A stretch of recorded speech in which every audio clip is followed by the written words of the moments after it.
बादरायणं सूत्रभास्गतो वन्दे भगवन्तौ पुनः पुनः ईश्वरो गुरुरात्मेति मूर्तिभेद विभागने व्योमव्याप्तदेहा दक्षिणामूर्तये नमः। ओं शांति शांति शांति। वसुदेव सुतं देवं कंसचारूणमर्दनं देवी परमानन्दं कृष्णं वन्दे जगद्गुरुं।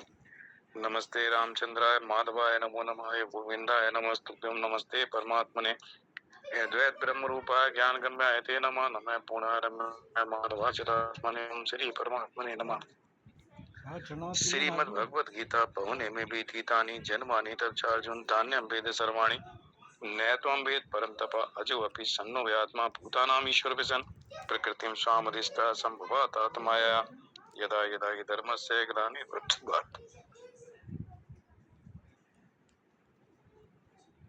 साधुना विनाशाय चतुष्कृतां धर्म संस्थापनार्थाय संभवामि युगे युगे जन्म कर्म च मे दिव्यम एवं यो वेत्ति तत्त्वता त्यक्ता देहं पुनर्जन्म नैति मामेति सो अर्जुन।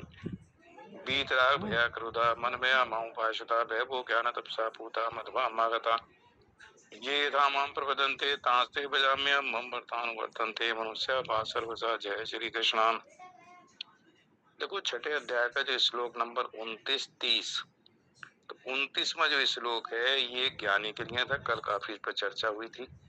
जो आत्मज्ञानी है, जिसको आत्मज्ञान हो चुका है। और तीसरा जो 30 नंबर का श्लोक था वो भक्ति योगी के लिए था, जो श्रद्धा विश्वास के साथ। तो 31वें में उस भक्त की क्या अवस्था है ये भगवान कहते हैं।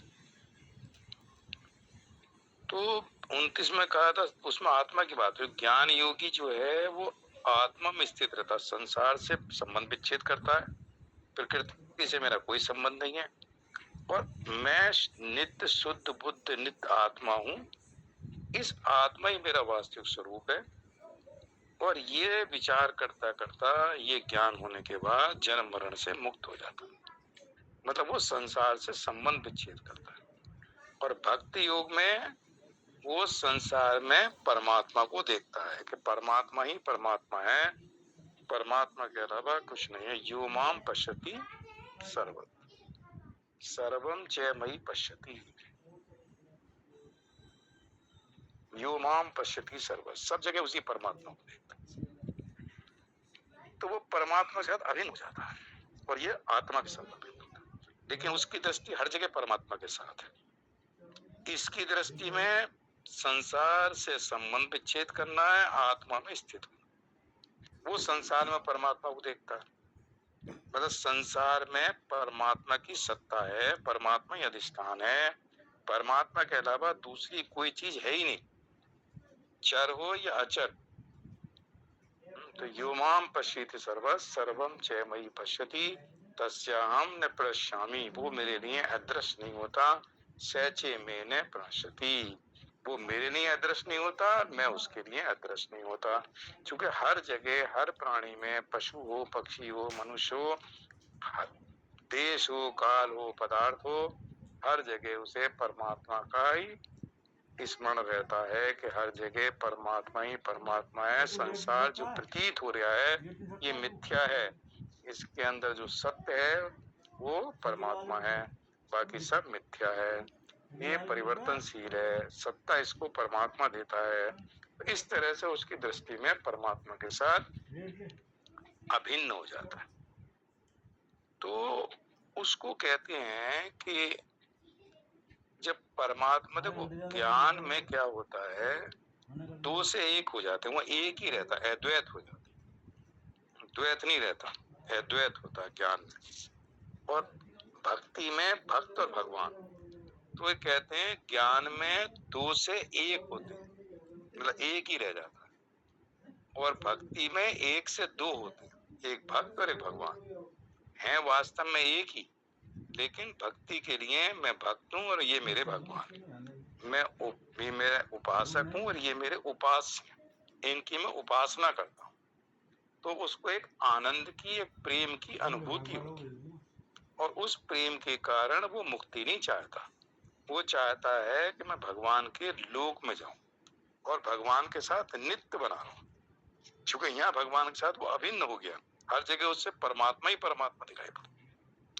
तो इसलिए वो जो दशरथ जी की बात आती थी, तो उनको मुक्ति नहीं थी, भगवान से इतना प्रेम करते थे, राम राम राम राम कहते हुए प्राण छूटे, लेकिन उनके मन में ऐसा भाव था कि मैं भगवान जो राम है उनको जानते थे, राम ब्रह्म है, तो राम के साथ राम के लोक में रहूं। अंतिम समय में चूंकि राम बिछड़े थे, उनको राम का बिछड़ापन में बड़ा दुख था, तो वो चाहते थे मैं राम के साथ ही राम के लोक में रहूं। तो इसलिए मुक्त नहीं हुए, उनके लोक में चले गए। तो जब हम किसी सगुण साकार परमात्मा के साथ संबंध हैं, उससे बहुत प्रेम करते हैं, अभिन्न हो जाते हैं, तो हमारी इच्छा में मुक्ति सेकेंडरी हो जाती है। हम चाहते हैं कि इस परमात्मा के साथ ही हम रहें, उसके लोक में उसके साथ। तो ये यो माम पश्यति सर्वस क्या थी? भक्ति। परमात्मा दिखाई नहीं पड़ता तो संसार में हर जगह परमात्मा परमात्मा। यो माम पश्यति सर्वत, ऐसा नहीं है कि उसे सब जगह परमात्मा दिखाई पड़ रहा है, आदमी नहीं दिखाई पड़े, लेकिन वो ऐसा मानता है कि ये जो आदमी है, ये सब शरीर जो मुझे दिखाई पड़ रहा है, ये सब नाशवान है, इनके अंदर जिसकी सत्ता है, इनके अंदर वो परमात्मा विराजमान है, तो परमात्मा ही चलता फिरता दिखाई पड़ेगा। तो ऐसा वो मान लेता है, मानना है, जान नहीं है। पहले वो कहेगा मुझे परमात्मा दिखाओ तब मैं मानूंगा, तो देखता नहीं, वो मान लेता है। ऐसा जो मान्यता है उसकी, इस संसार परमात्मा में स्थित है, परमात्मा से उत्पन्न हुआ है, परमात्मा में लीन हो जाता है, इसलिए परमात्मा के अलावा इसमें दूसरी कुछ नहीं है। ज्ञानी कहता है ये संसार परिवर्तनशील है, मेरा इससे संबंध विच्छेद करूंगा तो मेरी स्थिति आत्मा में होगी। ये दोनों में फर्क है हमेशा। वो संबंध विच्छेद करके आत्मा में स्थित है, और ये सब में सब जगह परमात्मा को देखता, संबंध विच्छेद नहीं करता, ये सब जगह परमात्मा ही परमात्मा। वासुदेव सर्वमिति स महात्मा सुदुर्लभ, ऐसा व्यक्ति भगवान कहते हैं। तो उसी बात को इसलिए 29 में देखो आत्मा की बात है, सर्वभूतस्थमात्मा, सर्वभूतानि च आत्मनि, हर जगह आत्मा ही आत्मा। इक्षते योग युक्त आत्मा सर्वत्र समदर्शन, सब जगह अपने स्वरूप को देखने वाला, ये अपने स्वरूप को देखता, ध्यान योग से युक्त अंतःकरण वाला, आत्मानम सर्वभूत, अपने स्वरूप को संपूर्ण प्राणियों में देखता है, मतलब अपनी आत्मा को सबके अंदर देखता है और संपूर्ण प्राणियों को अपने स्वरूप में देखता है। तो ये दोनों में भेद हो जाता। अब जो 30वां श्लोक था भक्ति योगी का, तो इसको जो श्रद्धा विश्वास का देखता है, तो भगवान कहते हैं ऐसा जो सिद्ध है, अब ये साधक नहीं है, ये सिद्ध हो गया, हर जगह परमात्मा, योमाम पश्यति सर्वत्र, हर जगह परमात्मा ही परमात्मा दिखाई पड़ता, तो ये साधक नहीं गया, ये सिद्ध हो गया, पराभक्ति हो गई, परमात्मा के अलावा दूसरी कोई चीज नहीं दिख रही। तो कहाँ जाएगा मृत्यु में? कोई ना संसार से दिखाई पड़ रहा है, ना पुत्र है, स्त्री है, सब में परमात्मा ही परमात्मा दिखाई पड़ा। वृक्ष देखता है तो उसमें ही परमात्मा देखता है, ये भी, ये स्थिर है, वो चलता फिरता, मनुष्य चलता फिरता है, ये स्थिर है, स्थावर जंगम सब में उसी को देखता है। तो उसके नजरों में परमात्मा कभी तस्याम न प्रणश्यामी, उसके लिए मैं कभी अदृश्य नहीं होता, क्योंकि उसको तो मैं ही मैं दिखाई पड़ रहा हूँ, मेरे अलावा कुछ है नहीं। सहजे में न प्रश्न हो, वो मेरे लिए अदृश्य नहीं होता। इतना प्रेम दोनों का अटूट हो जाता, अभिन्न हो जाते। जो जिस भाव से मुझे बसता है, मैं उसी भाव से उसको बसता हूँ, और उसके अंदर भाव है कि हर जगह परमात्मा ही परमात्मा, तो मैं उसे उसी तरह से उसके अंदर ये ज्ञान देता हूँ कि देख हर जगह मैं ही मैं हूँ, मेरे अलावा दूसरा कुछ नहीं। उस ऐसे सिद्ध भक्त को भगवान कहते हैं कि उस सिद्ध भक्त के, ऐसे सिद्ध भक्ति योगी के लक्षण कहते हैं। वो कहते हैं 31वें श्लोक में, कि भक्त के लिए आया, सर्वभूतस्थ स्थिता व्योमा भजती एकत्वमा स्थिता।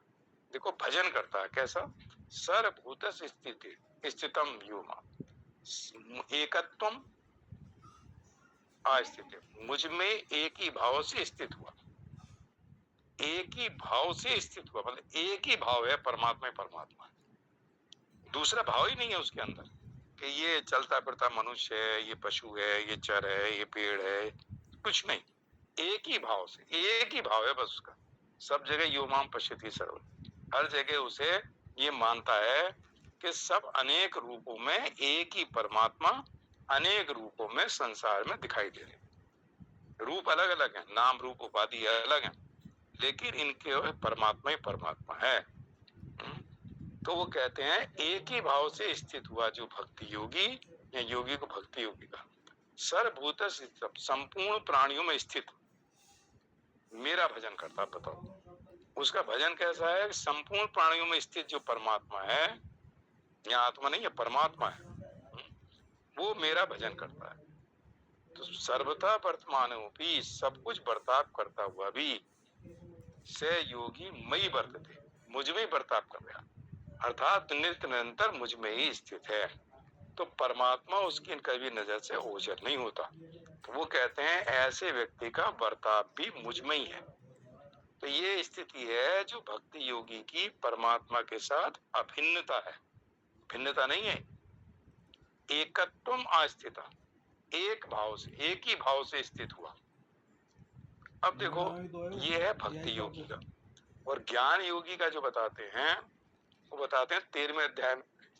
13वें अध्याय का उस दिन सारस्वत जी जिक्र कर रहे थे। 23वें श्लोक में वहां सर्वथा वर्तमानोपि न से भूयो अभिजायत, वो सब कुछ करता हुआ, यहाँ कहता सर्वथा वर्तमानोपि, वहां भी कहा सर्वथा वर्तमानोपि, दोनों जगह यही लाइन आई। यहाँ आया से योगी मई वर्तते, वो मुझ में नित्य निरंतर स्थित है।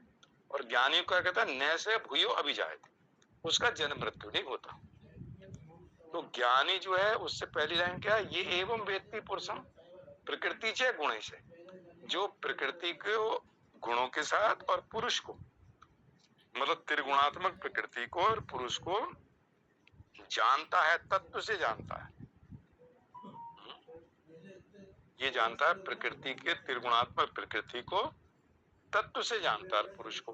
तो ये जानता है प्रकृति परिवर्तनशील है, इसकी कोई सत्ता नहीं है, इससे मेरा संबंध विच्छेद हो गया, इससे मैं कोई संबंध नहीं रखा, चूंकि मैं नित्य हूँ, ये अनित्य है, ये परिवर्तनशील है, मैं परिवर्तनशील, मेरे कोई परिवर्तन नहीं। ये विचार करते हुए इस ज्ञान के द्वारा उसने प्रकृति से और पुरुष को जानता है और प्रकृति संबंध विच्छेद कर दिया, आत्मा में स्थित है। तो जन्म मरण नहीं होता, चूंकि आत्मा में स्थित हो गया, ज्ञानी है तो मुक्त हो जाता। और योग भक्ति योगी कहता सर्वथा वर्तमानों की, दोनों में है सर्वथा, से योगी में ही बढ़ते थे, वो मुझ में ही नित्य निरंतर निरंतर स्थिति है, मतलब परमात्मा के साथ अभिन्न हो गया। तो जन्म मृत्यु इसका भी नहीं होता, लेकिन ये परमात्मा के लोक में चला जाता। जो परमात्मा के साथ इतना एकत्व को प्राप्त कर लिया, इतना एक हो गया, अभिन्न हो गया।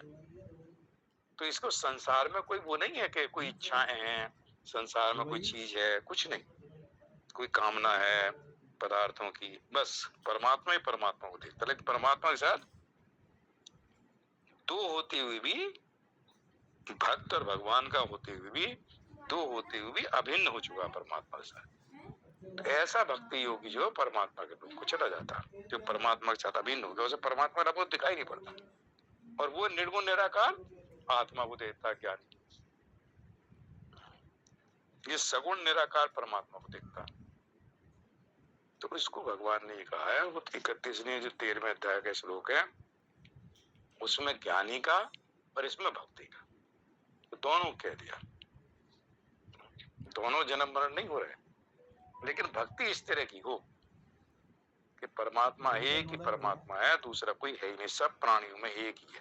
अब किससे राग द्वेष ये वो सब काम क्रोध लोभ कामना हमना कुछ नहीं होती, क्योंकि दो हो तो कुछ हो, दूसरा भाव ही नहीं है ना। तो किससे राग करूं, किससे द्वेष करूं, कौन मेरा कौन पराया, मैं मोर त्योड़ तो माया, सब खत्म हो गया, ये मेरा ये तेरा। तो एक ही परमात्मा को, एक ही परमात्मा, दूसरा कोई नहीं, ये भाव उसके अंदर आ गया। वासुदेव सर्वमिति से महात्मा सुदुर्लभ, महात्मा भगवान ने इसको महात्मा कहा। संसारी है लेकिन भगवान कहते हैं ऐसा महात्मा दुर्लभ है, सब जगह उस वासुदेव। ये भगवान कह रहे हैं, ओम पूर्णमदः पूर्णमिदं पूर्णात् पूर्णमुदच्यते पूर्णस्य पूर्णमादाय पूर्णमेवावशिष्यते। ओम शांति शांति शांति। श्री कृष्ण अर्पणमस्तु। हरि ओम तत्सत। जय श्री कृष्ण। हाँ जी, सुशील जी कुछ प्रकाश डालेंगे?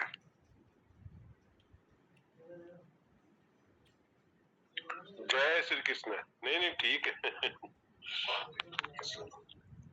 अरे ठीक तो सब कुछ है, लेकिन आप भी कुछ बताओ। बढ़िया श्लोक है ये। भगवत गीता जो है पूर्ण ग्रंथ है। कहीं भगवान ने किसी के लिए, चाहे भक्ति योगी हो, चाहे ज्ञान योगी हो, चाहे कर्म योगी, किसी को नहीं छोड़ा। रामसुखदास जी लिखते हैं, साधक पहले भगवान को दूर देखता है, फिर भगवान को नजदीक देखता है, फिर भगवान को अपने में देखता है, धीरे धीरे धीरे आगे बढ़ता है, फिर भगवान को सब जगह देखता है। भक्ति योगी भी हो गया, सब जगह भगवान ही भगवान दिखाए। पहले दूर देखता है, भागता है, कहाँ है, बाहर है कहीं। फिर कर्मयोगी कहते हैं नजदीक देखता है, ज्ञान योगी अपने में देखता है, और भक्ति योगी सब जगह देखता है। तो ये तीन के हैं, कर्मयोगी, भक्ति योगी, ज्ञान। इसलिए भगवान ने गीता में तीनों साधनों साधक के लिए लिया है। तो कहीं कोई ये कंफ्यूजन ना हो जा कि कर्म को छोड़ के ज्ञान में चला जाए, ज्ञान को छोड़ के भक्ति में चला जाए। तो यहाँ सर्वथा वर्तमानों के दोनों कह दिया कि वो ज्ञान योगी की अवस्था है और भक्ति योगी की है। तो दोनों को भगवान ने समझा दिया। जय श्री कृष्ण।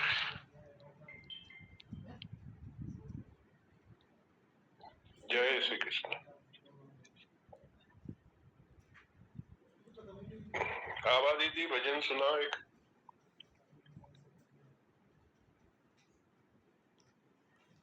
आभा दीदी।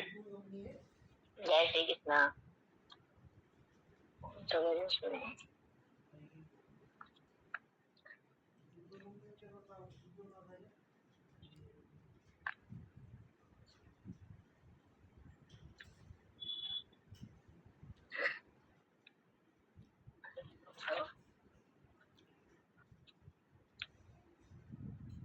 क्षणभंगुर जीवन की कलिका, कल प्रात को जाने खिली न खिली।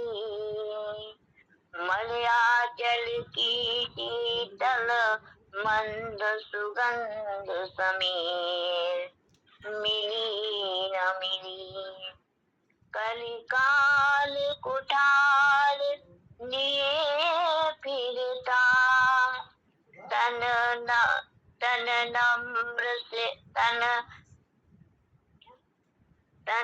नम्र से चोट जिली न जिली। कहले हरि नाम हे रसना, अंत समय में हिली न हिली।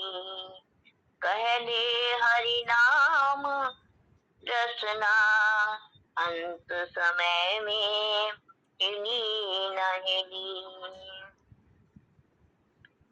सुमिरन करने मेरे मना, तेरी बीती उम्र हरि नाम बिना। सुमिरन करने मेरे मना, तेरी बीती उम्र हरि नाम बिना। पंछी पंख बिना, हस्ती दंत बिना, नारी बिना, पुरुष बिना। जैसे पुत्र पिता बिनहीना, तैसे पुरुष हरि नाम बिना। सुमिरन करने मेरे मना, तेरी बीती उम्र हरि नाम बिना। कूप नीर बिना, धेनु खीर बिना, धरती में बिना। जैसे तरुवर, जैसे तरुवर फल भी नहीं ना, वैसे ही प्राणी हरि नाम वीना। सुमिरन करने मेरे मना, तेरी बीती बिना सुमिरन कर ले मेरे मना तेरी बीती उम्र हरि नाम बिना देह नयन बिना रैन चंद्र बिना देह नयन बिना रैन चंद्र बिना मंदिर दीप बिना जैसे पंडित वेद विहीना जैसे पंडित वेद विहीना वैसे पुरुष हरि नाम बिना सुमिरन करने मेरे मना तेरी बीती उम्र हरि नाम बिना सुमिरन करने। जय श्री कृष्णा। सभी को सादर प्रणाम, सादर नमन। जय श्री कृष्णा।